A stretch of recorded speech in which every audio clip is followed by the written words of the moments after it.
Olá, bem-vindos ao Magazine Cultural da Voz da América. A partir de Washington, D.C., eu sou a Mayra de La Salette. Neste episódio do nosso Magazine Cultural temos o músico ganês americano indicado ao Grammy, Weedy Bama. Uma conversa com a modelo cabo-verdiana Stephanie Martins. Vamos ao nosso programa. O que é que sabemos sobre cinema ganês? Na última década, a indústria cinematográfica do Ghana vem crescendo para rivalizar com algumas potências como Nollywood. Os contadores de histórias ganesas estão a usar o meio para produzir filmes que são notáveis tanto pelo seu valor de entretenimento quanto como ferramenta de preservação cultural e histórica. Conversamos com o produtor ganês Samuel Quartey sobre o seu filme de animação 28th The Crossroads. 28th The Crossroads é um filme de animação que conta uma história passada na Gold Coast em fevereiro de 1948. O filme recria os eventos que levaram ao tiroteio de 3 veteranos da Segunda Guerra Mundial em Osso, em Accra, em 28 de fevereiro, em Christiansborg Crossroad. Samuel Quartey é o produtor do filme e fundador da Animation Africa, uma consultora de animação que promove o folclore africano por meio da animação. Quando éramos jovens, tínhamos histórias sobre veteranos de guerra que se opunham à guerra. Eles contavam-nos sobre eles, sobre os seus cônjuges. Eles eram frágeis e tinham as suas fantasias. Nunca tivemos essas imagens. A forma como se fazia era consultando os arquivos, talvez por causa do reconhecimento internacional. Então, ao contar a nossa própria história, tivemos que recriar. E foi assim que nos reunimos para recriar todas essas coisas, construir uma história em torno desses factos. Durante a Segunda Guerra Mundial, milhares de africanos foram alistados ou recrutados pela Grã-Bretanha, que era então o governante colonial de muitas regiões do continente. A maioria dos homens jovens contribuiria para pôr fim à guerra, que foi travada em toda a África, Europa e Oriente. No entanto, no final da guerra, muitos desses homens ficaram no esquecimento. Eles não receberam o mesmo tipo de atenção ou compensação que soldados como eles em outras partes do mundo receberam. A história concentra-se em 3 veteranos da Guerra Mundial que levam a sua frustração para as ruas em forma de uma manifestação pacífica. À medida que mais modelos africanas constroem as suas carreiras nas capitais da moda e em grandes passarelas, começamos a ver a diversidade como uma norma e não uma tendência. Conversamos com a Stephanie Martins, uma jovem modelo cabo-verdiana radicada em Nova York, sobre o que essa diversidade significa no mundo da moda. Stephanie Martins mudou-se para a Big Apple há 6 meses e já encontrou surpresas agradáveis e grandes desafios. Eu já sabia, já era consciente da ideia de quão solitário, né, a construção da minha carreira iria ser. Então isso é a primeira parte que acho que é muito difícil estar longe da minha família, né? A segunda é que eu não posso fazer planos com ninguém e amigos, às vezes combinamos para sair ou para ir para férias e daí 3 dias antes aparece um trabalho que eu tenho que fazer e a minha carreira sempre vem primeiro, então eu tenho que cancelar. E acho também que a questão das despesas, que Nova Iorque não é uma cidade barata de se viver. Também trabalhar com um cast tão vasto, né? Com uma produção tão grande, é muito gratificante e me mostra que eu estou no caminho certo para conseguir alcançar os meus sonhos. Graças a Deus tive a oportunidade de trabalhar com uma das minhas marcas de sonho, que é a Bobbi Brown. Trabalhei também com a Sotheby's, uma das maiores auction houses dos Estados Unidos. Trabalhei com L'Oréal, mais especificamente com a Kiehl's, para produtos de beleza também. Folklore, R13, Rare Pepper e assim em diante. Stephanie, de 22 anos, mudou-se de Cabo Verde para Brockton, Massachusetts, nos Estados Unidos, quando tinha 17 anos, para terminar o ensino médio. Ela queria formar-se em psicologia, mas a vida mudou-lhe os planos e a moda ocupou o seu espaço.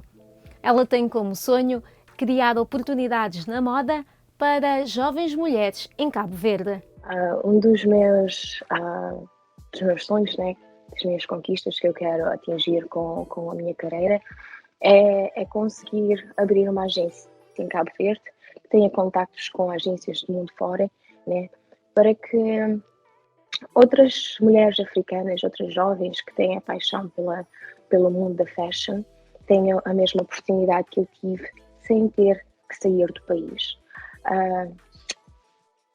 O mundo da moda agora está a expandir tanto que não estão a exigir modelos tão magras ou de cabelos lisos ou olhos azuis para aparecerem em grandes billboards como antigamente ou fashion shows.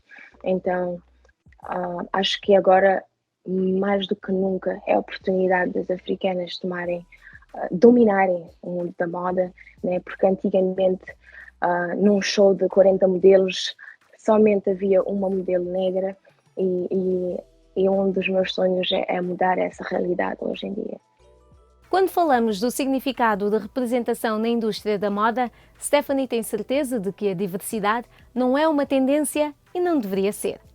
Eu acho que o povo negro nunca será uma trend. Os nossos roots, né? Os nossos laços com os nossos ancestrais nunca serão um trend, né?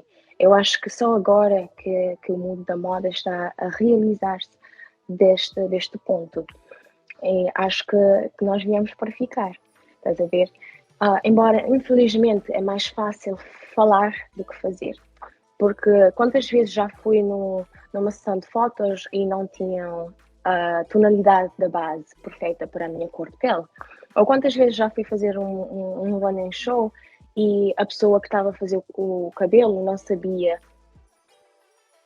como pentear, porque não está acostumada, né, a trabalhar em cabelos encaracolados. É uma satisfação tão grande, né, de ir para fashion shows ou de ir para photoshoots e eu não ser a única modelo negra lá. Espero que isso não mude, né? A nova exposição da Art Deco House, em Washington, D.C., chama-se Transient Impermanent Painting e oferece aos visitantes uma experiência de hiperrealismo. O artista multimédia italiano Quaiola projeta imagens hiperrealistas de pinceladas contra o som de um piano Yamaha codificado e computadorizado. À medida que cada nota segue e cada cor se transforma na próxima, a conexão entre as tecnologias de Quaiola cria uma fusão sensorial entre visão e som. A reportagem de Maxim Moskalkov mostra como é viver esta experiência. Os limites entre som e imagem confundem-se neste espaço interativo.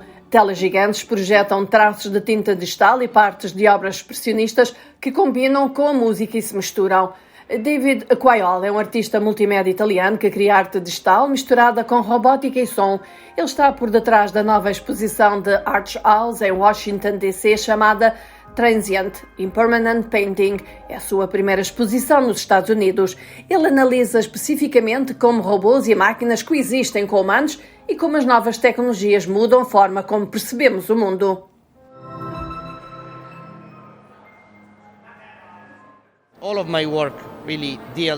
Todo o meu trabalho lida com a relação entre homens e máquinas. Estou muito interessado em gerar novas relações experimentais e formas de interagir com máquinas para criar arte. Mas acho que os últimos 2 anos, o período da pandemia, criou uma grande mudança, uma mudança radical no relacionamento de todos com a tecnologia.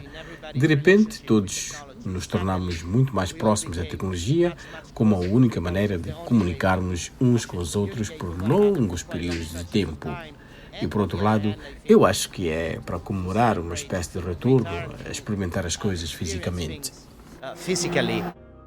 No dia da inauguração, juntamente com o músico Seta, Quaiola apresentou-se ao vivo em Washington, D.C. O show é constantemente repetido na exposição. O software desenvolvido especificamente para este projeto sincroniza o som e cria um sistema audiovisual único de reprodução de som e vídeo. O que é único nesta exposição é que acho que realmente vemos a inovação entre música e tecnologia e como podemos visualizar o som. David Quaiola diz que o seu objetivo não é criar peças completas, seja música ou arte, mas sim demonstrar o processo de transformação dentro da arte.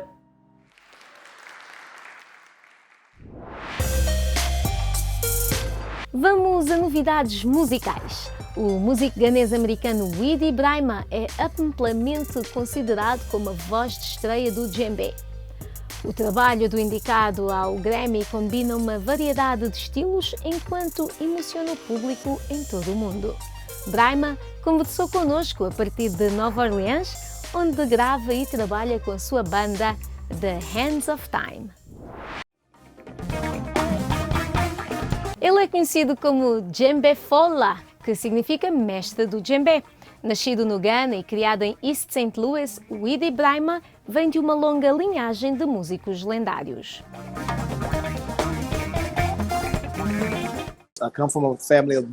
Venho de uma família de bateristas, mãe e pai. O meu pai, Oscar Suley Brahman, foi um compositor, baterista, historiador, ganês, uma figura lendária na música do Ghana. Ambos lidaram com o lado folclórico tradicional.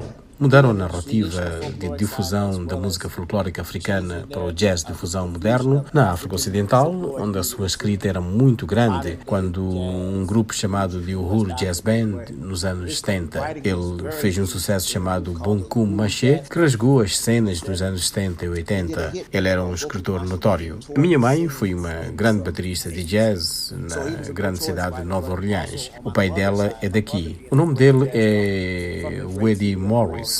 Ele tinha 10 irmãos e irmãs, e desses 10 irmãos e irmãs, o mais novo era um jovem chamado Lee Morris, que todos conhecem como Idris Muhammad. Foi a percussão que uniu o meu pai e a minha mãe, foi a música. Então não tive outra escolha a não ser tocar como se tocava na minha casa. Estava no meu modo de vida, no meu ser.